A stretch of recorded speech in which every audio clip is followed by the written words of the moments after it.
you want to be comfortable and you want to have friends and you want to be like early days, being like short, being 5 feet tall. You know, you want to be comfortable and you want to have friends and you want to be like early days. Being like short, being 5 feet tall. Danny DeVito just turned 80, but his life history is heartbreaking. His own mother admitted she never wanted him. His father turned violent every night when drank. Police were called to their house 17 times before Danny was even 15. But that's not the worst part. Danny has been hiding a painful secret for decades, a rare condition that makes everyday agony. Hollywood offered him millions to get surgery and change his face. He refused and burned the contract. Now at 80, the truth about his suffering is finally coming out. Danny DeVito's life didn't start easy. He was his mother born in Neptune, New Jersey in 1944. And from the beginning, the odds were stacked against him. His mother, Julia, was already 40 and had raised several children. She didn't want another. Years later, she admitted it openly. I didn't want him, but I'm so proud of him. That kind of confession could break anyone, but for Danny, it became fuel. That early feeling of rejection never left him, and his father carried it like a shadow throughout his childhood. But instead of letting it weigh him down, he pushed forward. He wanted to prove he was worth something, but his struggles didn't stop there. A film, life was unpredictable. His father, Daniel Sr., was a kind man during the day. He owned a candy shop in Asbury Park and was well-liked. But when night came and the alcohol kicked in, he turned into someone else. Angry, loud, even violent. Danny learned to watch for signs, the sound of bottles, the way his dad's footsteps changed. Sometimes he hid in closets. Other times, he ran till he stayed sober than neighbors. Between 1950 and 1955, police were called to their host seat at least 17 times. These childhood experiences left deep marks. Years later, he stayed sober himself and even created a support program called Little Giants in 1992. It's helped over 15,000 kids from homes just like his get the support they need. By the time he was 14, Danny knew he had to get out. His neighborhood was crumbling. Heroin was everywhere. 2 of his childhood friends were dead before turning 16. So he made a plan. He studied hard, saved $237 from small jobs, and convinced his parish priest to speak to his parents. He aimed for oratory prep school. His timing was careful. He asked his parents for permission only when his father was sober and guilty. His mother, feeling the weight of her past rejection, agreed. That decision likely saved his life. Out of 12 friends from that time, he didn't quit till only 3 made it past 25 without ending up in prison or hooked on drugs. There was something else, too. Danny had a rare genetic condition called Fairbanks disease. That's why he only grew to 4 feet, 10 inches in. But it wasn't just about height. It hurt a lot. His hips, knees, and back constantly ached. In his 20s and 30s, his pain level often hovered around 6 to 8 out of 10. Still, he didn't quit. He did his own stunts. He even collapsed 4 times while filming One Flew Over the Cuckoo's Nest and pretended it was just part of the role. He never got hooked on pain meds, even though doctors offered them. And quietly, he donated over $12 million to help fund treatments for others with bone conditions like his. He never put his name on the projects. He didn't want attention. He just wanted others to suffer less. Before acting, he had another job, one most fans don't expect. He was a beautician. He trained for it, put in 1,500 hours, graduated second in his class at beauty school. He worked in he had another job sister Angela salon called Curl Up and Dye. He got so good at it, people booked appointments months in advance. He even won awards for a hairstyle called the Neptune Twist. He took it seriously, even if he started just to meet girls. One day, while doing a client's hair, her husband, a theater producer, told Danny to audition for a play. That's how it all started. Danny didn't dream of being an actor. In 1962, he applied to the American Academy of Dramatic Arts to learn makeup. They asked him to do a monologue, and though he had no experience, he gave it a shot. He performed a scene from The Rainmaker. Something clicked. They offered him Aspet, not for makeup, but for acting. He didn't say yes right away. He went back to the salon, But 3 days later, the school called again and offered him a partial scholarship. That second call changed his life. A few years later, he was living in New York with a roommate, Michael Douglas. They shared a tiny apartment with cockroaches, barely any heat, and a $75 rent they could hardly afford. Douglas kept quiet about being Kirk Douglas's son. They ate canned beans and stale bread. One time, they spent their last $27 printing headshot and delivering them across the city.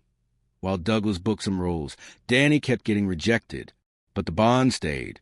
Years later, Douglas asked for Danny to be cast in One Flew Over the Cuckoo's Nest. That's the role that changed everything. Before that big, he auditioned 248 times break. Danny faced brutal years in Hollywood. Between 1967 and 1970, he auditioned 248 times. He got just 3 small gigs, earning less than $800 total. To survive, he took strange jobs, parking cars, standing still like a mannequin in a clothing store, and even cleaning cages at the LA Zoo for $185 an hour. He read lines to chimpanzees just to keep his skills sharp. For a time, he lived in his old VW Beetle. He showered at the YMCA and ate at soup kitchens. He kept that story to himself for decades. Hollywood wanted to change him. Producers and agents told him to get surgery. Some suggested breaking and lengthening his legs. Others wanted to reshape his face. One studio even offered him nearly $1 million in today's money if he went through with it. He said no. In fact, he burned the contract in a beach bonfire. He refused to become someone else for fame. His response to a casting director stuck with him for years. I'd rather be a first-rate version of myself than a second-rate version of someone else. His early roles paid little and came with more struggle. His first off-Broadway show paid $25 a week. He worked overnight shifts at a printing press just to afford rent. During that show, he was dealing with deep depression. He almost quit. His first movie paid him just over $200, and he got pneumonia filming in freezing water. He even slept in a barn to save money. His father got sick in 1972, and Danny couldn't go home much. When his father died, it crushed him. He applied for a postal job and thought of giving up acting. But on the same day he got that offer letter, the phone rang. One Flew Over the Cuckoo's Nest was about an audition for One Flew Over the Cuckoo's Nest. That moment changed everything. The pain, the poverty, the rejection, it all led to that one chance, and he took it. His former roommate, Michael Douglas, just happened to be the producer. Even crazier, DeVito had already played the same character, Martini, years earlier in a stage version. So when the casting team was unsure, he was already fully prepared. The movie was filmed inside Ariel Mental Hospital, and the cast even included real patients as extras. The Milos foreman said it was intense to help DeVito bring something raw to his performance. He was only on screen for 5 minutes and 52 seconds, but he left a mark. Director Milos Forman stood by him even when the studio wanted a bigger name. The film went on to win 5 major Oscars. And while DeVito didn't get nominated, he was finally on the map. Then in 1978, DeVito made a choice that most people thought was insane. He gave up 3 movie roles to audition for a TV sitcom called Taxi. His own agent told him not to do it. Everyone in Hollywood said switching from film to television was career suicide. But DeVito trusted his gut. When he read the script, he knew he had to play the character Louis De Palma. During the audition, he didn't T-taxa, just read lines. He performed a full 7-minute monologue that left everyone stunned. ABC was nervous about his short height, just 4 feet 10 inches in. But creator James L. Brooks threatened to quit if they didn't cast him. That's how much he believed in DeVito. Danny didn't even negotiate for more money. He signed the contract right away, even though it paid 40% less than what other actors were making. And just like that, everything changed. Before Taxi, he had been rejected from nearly 200 auditions in 3 years. Casting directors kept telling him he was too short, too strange fan letters looking, too different. But once the show aired, he became a sensation. Within 8 episodes, he received more than 11,000 fan letters. That was unheard of, especially for a supporting character. Louis D'Alma wasn't just funny. He was nasty, rude, and unapologetically awful, and people loved it. Censors got between 3 to 5 complaint letters every single episode just because of Lewis. DeVito would prepare for each scene by sitting alone award silently listing all the people who had ever rejected him. That anger, that energy, it went straight into performance. And it worked.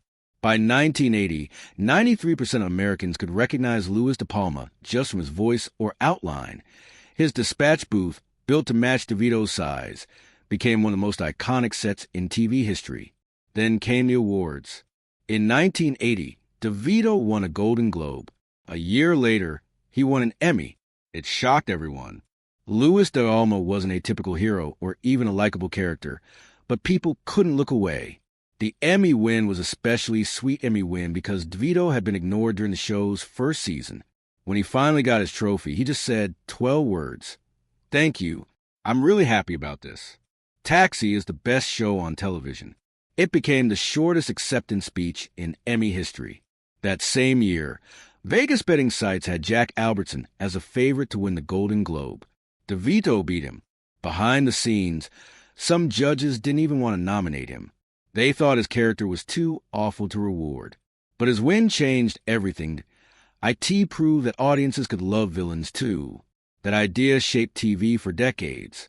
NBC even tried to poach him, offering him $175, $000 per episode to do his own show. That was more than 11 times what he was earning. He said no. He wanted to stay loyal to the Taxi cast.